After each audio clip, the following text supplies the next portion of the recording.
हम गीता मलिक अहाँ सबके प्रणाम करै छी। हम एकटा अहाँ सबके भगवती गीत सुनाबै छी। आशा करै छी नीक लागत, सुनियो।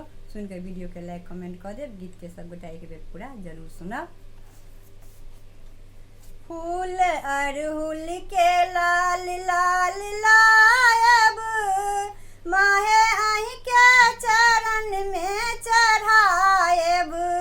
फूल अड़हुल के लाल लाल लायब, माहे अहि के चरण में चढ़ायब।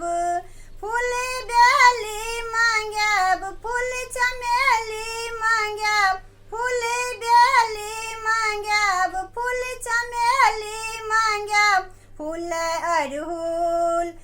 अड़हुल के माला बनायब, माहे अहि के नित दिन चढ़ायब। फूल अड़हुल के माला बनायब, माहे अहि के नित दिन चढ़ायब।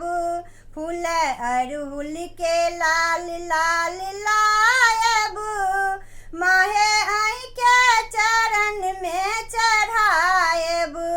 लाल सिंदूर मांगब, लाल टिकुली मांगब, लाल सिंदूर मांगब, लाल टिकुली मांगब।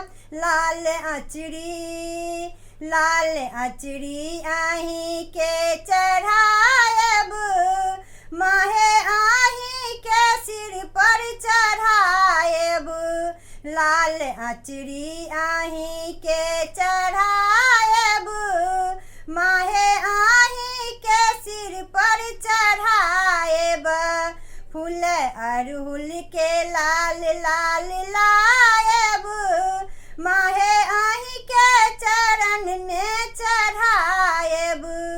चमचम मंदिर सजब, जगमग ज्योत जरब। चमचम मंदिर सजब, जगमग ज्योत जरब। साँझ भिनसर भजन हम गायब, माहे अहि के नित दिन सुनायब। साँझ भिनसर भजन हम गायब, माहे अहि के नित दिन सुनायब। फूल अड़हुल के लाल लाल लायब, माहे अहि के चरण में चढ़ायब। फूल अड़हुल के लाल लाल लायब, माहे अहि